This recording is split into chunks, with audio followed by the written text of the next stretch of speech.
So on Thursday, me and my friend decided to go to this reggae bar that plays a lot of drum and bass and has a lot of local DJs playing. They were having their closing party. I guess they were shutting down. So this was the last time that we were going to get to go there and see everyone. And apparently a lot of my friends from the rave scene were going to be there, and I haven't seen them in such a long time because everyone's just off doing their own thing and working and whatnot, so no one has time to just go out all the time. I'm sure I'll see them more in the summer or something.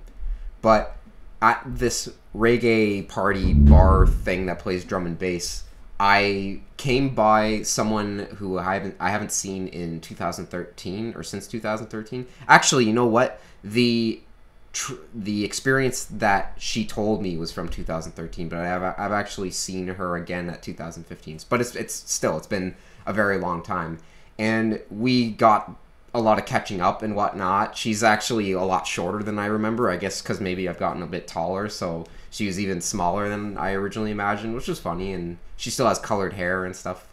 And we were trying to get inside of the actual spot, the actual reggae bar, but it was so packed because it was the last day of their whole organization that we pretty much felt like chicken inside of a factory coop or something. We were just completely crammed, and they were over capacity. I think they were over the regulations and safety for fire and whatnot, but I don't really think anyone cared because they weren't even charging cover or anything, because this is a walk-in bar. They don't really charge any cover. So we went back outside, and she told me that she remembers a DMT trip that she had back in 2013, and this was at a rave.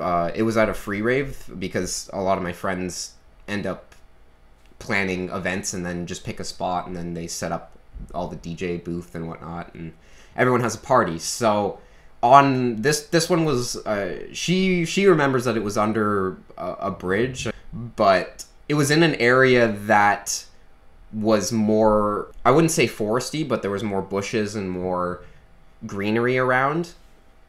And she told me that when she had the trip, and I remember the trip that she had, we were sitting in a circle, and she had her friend Miranda with her, I believe. Yes, I remember that. And Miranda actually didn't want to do it because I guess didn't think that she was ready. But Nicole was actually very, very eager to try it. Like I didn't think that she really was all that scared of it, which was kind of cool.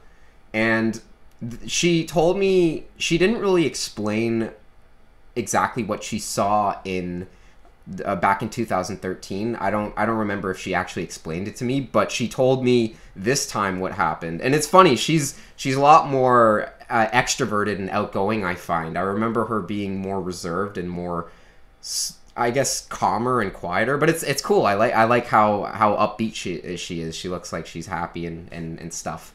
And she told me what happened. She said that when she smoked the bowl, because she used a bong, she said initially it felt like Silent Hill. Like in the open-eyed visuals, when she was looking around, she would just see this dead environment or scenery or something, and she said that it seemed almost horror-like.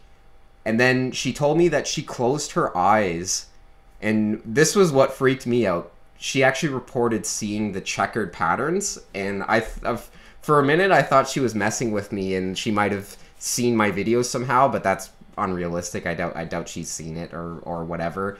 But she said that she initially saw the checkered patterns, and I told her that those were hallucinatory form constants, and they were something that our brain brings up all the time in trips.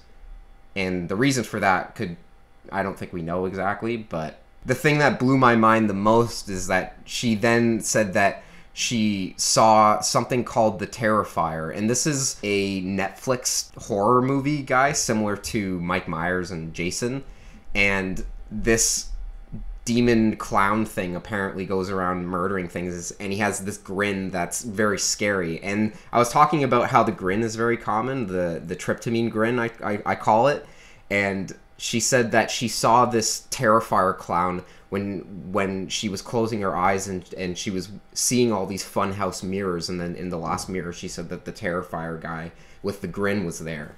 And I just thought I was laughing because it seems like there's no way that she would have reported both of those, I guess, motifs or archetypes, both the checkered patterns and the clown figure.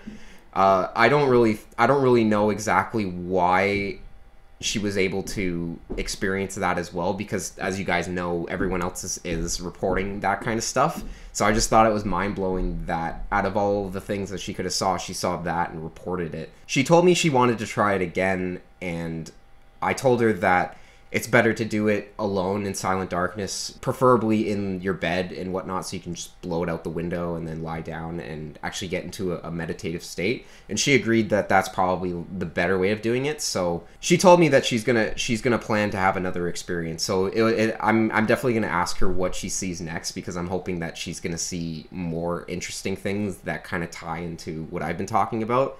Because I've had friends trip on DMT before, and some of them would mention carnival, but it wouldn't be as specific as actually explaining clowns and stuff. So I thought I was beginning to think that it's only an internet thing where people actually report the checkered patterns and the clowns, but it's just funny that someone that I actually know and that doesn't watch any of my stuff just randomly confirmed these archetypes that we've been talking about on this channel. So yeah, I just wanted to share that little story for you guys and how it's kind of blowing my mind that she experienced the same thing. And yeah, if she has another experience, I'll definitely ask her about it, and hopefully she sees more cool stuff that I've talked about before. So I'll see you later.